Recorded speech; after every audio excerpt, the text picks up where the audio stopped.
Coming from the farthest reaches of the universe to challenge the worst toy repairs on Earth is the most powerful hero ever, toy-polloi.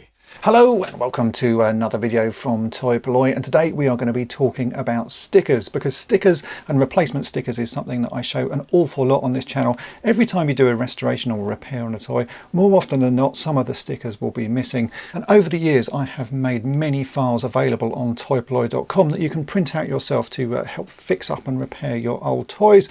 But a lot of people have asked me, can I print these out for them? And my answer has always been no. But that has now changed because I have teamed up with the excellent website Toy Hacks, and they are now printing out these sticker files that I have been giving away for free all these years. You'll still be able to get the free versions of the PDF files off my site, but now you have the option to get pre-printed die-cut stickers. So let's take a look at some of the Toy Hacks stickers and we'll test them out on a few toys. Okay, so as you can see, we have been doing an awful lot of work, and I've been sending a lot of files over to Toy Hacks, and they've been getting them ready so that they can print them and get them all die cut. And here in front of me you can see a good selection of those. So far we've mainly been working on Star Wars and Masters of the Universe, but we will be working on more toy lines in the future. So let's take a quick look at a few of these. So you can see here, these are the stickers, or part of the sticker sheets for the Imperial Shuttle, the Star Wars Imperial Shuttle. Those are the ones that go on the main body, and then we've got pieces for the wings. Then we have the classic Millennium Falcon, which is one that everybody always wants. We've got a few here for the Death Star playset. We've got ones over here for the B-Wing. As you can see, we have done quite a few of them. There's a few customs in here as well, which I will show you in a second when we actually stick some on a figure. We've got also some classics like R2-D2. The sticker on R2-D2 is always missing. We also have, if I just quickly go to the back here, we've got R5-D4 as well. I can see, so there you go, there's the set of R2-D2 and R5-D4. But as well as Star Wars, as I say, we have lots of Masters of the Universe, and if I move some of these aside, you can see that we've got some hidden underneath. So on the sticker sheets you'll get all of the stickers for the vehicle. It tells you what the stickers are, so you can see this is for the laser bolt, and these are all die cut. If I start to peel one off here, you'll see that it just peels away and it will stick straight onto your vehicle, and these are printed on really nice quality paper and a nice high resolution, so they should look as good as the original stickers did on your toys. And as I mentioned, we have lots of them in production, so there's more here. These are for Castle Grayskull. I think we've even got to the bottom bit here for Snake Mountain. We are just doing as many as we possibly can, but what you really want to see is these actually in action. So I've got a few toys here in the background that actually need a little bit of sticker work doing. Some of them are missing all of their stickers, some are missing a few, so let's test out some of these new sticker sheets. Probably one of the most common Star Wars vehicles that I find without stickers is the AT-ST, so we have recreated those. As you can see here, this is one of the AT-STs from my collection. It does have a couple of stickers left. I think the one inside the hatch there is present, but otherwise everything else is missing. So let's get these stickers on and see what a difference it makes to the toy.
And here we go, here's the ATST with all of those stickers applied, and it just makes such a massive difference. Just a few little flashes of colour here on the outside, but if we open up the cockpit you can see there's all of the console stickers stuck in there. And what I really like about these Toy Hack stickers is they're fairly forgiving when you're applying them. You can stick them and then take them off and sort of move them around. Some stickers, when you stick them on, basically once they're stuck, they are stuck. These do have a little bit of sort of a forgiving nature, which means especially on something like this where the stickers are pretty awkward to apply, you can stick them down and then move them a bit if you get it in slightly the wrong place, and the end result is you end up with a toy that looks really nice, and this can go straight back on display.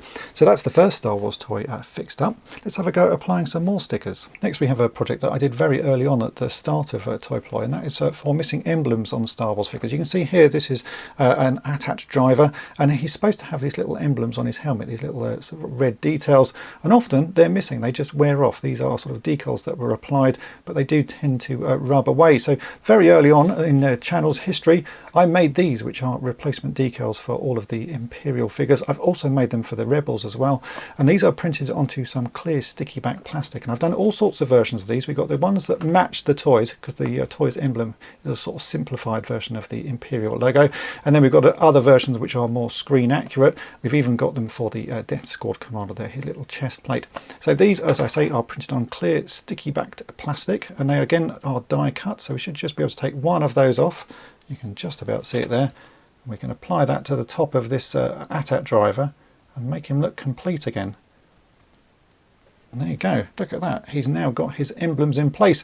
If I was doing this sort of fully, I would actually remove this emblem as well. You can just remove that with a bit of lighter fluid, but even just adding a replacement one there, he looks so much better. So yeah, you can get all of these as well on toyhacks.com. The large-scale Boba Fett that was released by Kenner actually comes with a few factory-applied stickers. There are 3 on the chest here, and a couple of those are often missing, certainly the little emblem on the left, and then there's a lenticular one on the right here, and I've recreated the sticker sheet for those a long time ago, and so this again is now available on toyhacks.com. But we've also added a couple of customs here, because when you look at Boba Fett in the movies, he's got an emblem on his shoulder here, so we have made that as well, this little sort of, I think it's supposed to be a bantha skull or something like that. But there's also a prototype version of Boba Fett which has a different emblem, so we've created that one as well. So let's try putting these stickers on. This chap here is only missing the lenticular one and the little logo there, so we've got this tiny little logo, which again, it's all die cut, so it makes it very easy to apply. We can just take that off like that, and we'll stick that onto his chest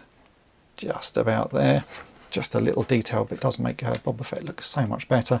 Then we have this one here, which should be lenticular, and I've shown ways of actually turning these things into lenticular using a magnifying sheet, so you could do that. But in the meantime, if you don't want to do that, you can just apply this sticker here, and again, it just makes him look complete. So there we go, it's a nice little sticker on his chest. And then let's add one of these custom stickers. So let's add the bantha skull to his shoulder. I'll just add a little bit of interest to him, so we can stick that there on his shoulder, like so. And that will just stick down nicely. And there you go, a little bit of a custom to this vintage Kenner Boba Fett figure. As well as all of the Star Wars stickers, we are working our way through the vintage Masters of the Universe toy line as well. So I've just picked out a couple of toys that I have in my collection that are missing stickers, and we are going to apply those here. So first we have the chest sticker for Faker. Faker's an interesting figure. He's the sort of robot version of He-Man, and underneath his armour there should be a sticker on his chest, but it is pretty much always missing. So let's apply that one quickly here. We can just take his armour off like so, and then again we have the sticker sheet, so all we've got to do is carefully grab it with a pair of tweezers like that, and then we can apply it to his chest. It's a bit of an odd one because it was always applied in a pretty poor way, which I guess is why it's often missing. Kids just removed it because it just looks a bit strange. But let's just apply that on, and the Toy Hack stickers do stick really well, so it applies very nicely. So there's the sticker in place. And now we can hide it, because that's exactly what happens on the toy. You sort of hide it away.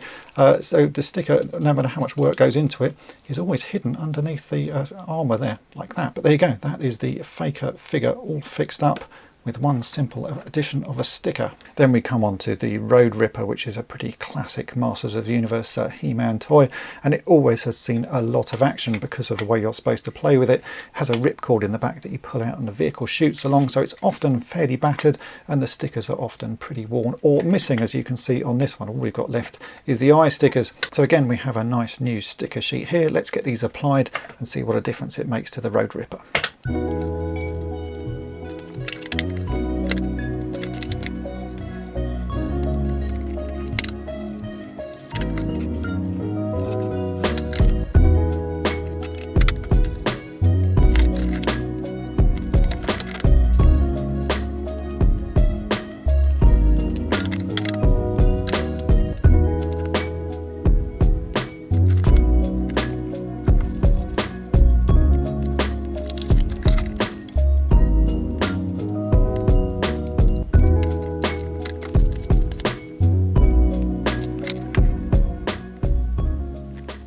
And there we go, there is the road ripper with all of those stickers applied. And stickers do make such a big difference to a toy like this. It just brings it to life. So it's an easy thing to do, but it makes the world of difference. And there we go, these toys are now ready to go back on display, all with the addition of some replacement stickers, and they really do make the world of difference. So if you need to do this to your own toys, then the PDF files will still be available on toy-polloi.com, but if you want to get them pre-printed and die cut, then head on over to the Toy Hacks website. I'm going to put links to both of those in the description of this video. We will be adding more pre-printed and die cut stickers to the collection over the coming months, so do keep checking back, and also check out all of the other stickers that Toy Hacks have available. I've used a lot of their Transformers ones over the years, and they're always fantastic quality, which is why when they asked me to do a collaboration with them, I jumped at the chance because I knew how good their stickers were. So hopefully this video has been of interest to you. If it has, then make sure to hit the subscribe button and tap the bell to be notified each time I upload a new video. And if you've really enjoyed it and want to help support the channel, then think about becoming a Patreon or YouTube channel member. You get early access to all of my restoration videos,